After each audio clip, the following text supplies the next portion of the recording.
I don't want to go to the zoo anymore. The other night I dreamt of an octopus. It was dark green, almost black, dark tentacles undulating in brown water. Not sure what colour an octopus is, really. Found colour photos in 2 of the books at the shop.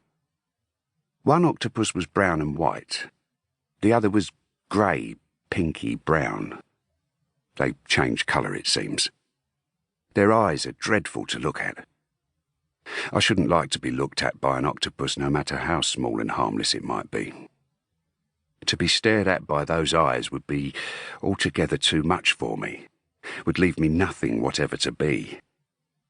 There was a black and white photo of octopuses hung up to dry on a pole at Thassos on the Aegean Sea, black against the sky, black bags hanging, black tentacles drooping and drying, behind them the brightness over the sea. They're related to the chambered nautilus, which I'd always thought of only as a shell with nothing in it. But there it was in the book, full of tentacles and swimming inscrutably.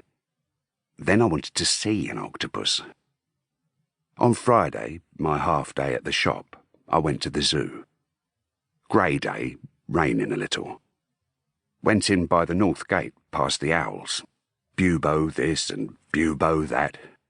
Each one sitting on its bar with wet feathers and implacable eyes. Over the bridge past the aviary, towering high against the sky, a huge pointy steel mesh thing of gables and angles, full of strange cries and dark flappings. There were little shrill children eating things. There was steam coming up in the rain from 3 square plates in the paving at the end of the bridge. 2 girls and a boy bathed their bare legs in it. The tunnel on the other side of the bridge was echoing with children. Copies of cave paintings on the walls of the tunnel. They didn't belong there. Looked heavy-handed, false. One wanted to see Spurs, Arsenal. Very dark in the aquarium. Green windows, things swimming. People black against the windows, murmuring, explaining to children, holding them up, putting them down, urging them on, calling them back. Echoing footsteps of children running in the dark. Very shabby in the aquarium, very small. Too many little green windows in the dark.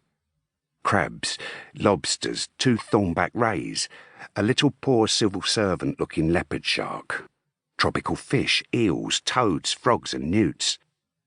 There was no octopus. Sea turtles. 200 or 300 pounds the big ones must have weighed. Looping and swinging, flying in golden green silty water in a grotty little tank no bigger than my room. Soaring, dipping and curving with flippers like wings in a glass box of second-hand ocean. Their eyes said nothing. The thousands of miles of ocean couldn't be said. I thought, when I was a child, I used to like the zoo. The rain had stopped. I went to the reptile house. No, didn't want to see the snakes on hot sand under bright lights behind glass. Left the reptile house, approached the apes. The gorilla lay on his stomach in his cell, his chin resting on his folded arms.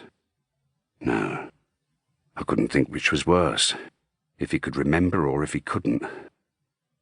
I went out of the zoo to the 74 bus stop at the north gate. There was a young woman with a little boy and girl. Maybe the boy was 8 or 9. He had a little black rubber gorilla on a bit of elastic tied to a string, and he danced the little black gorilla up and down in a little puddle. Spat, spat, spat, not splashing. It was only a bit of wet on the pavement. "Stop that," said his mother. "I told you to stop that."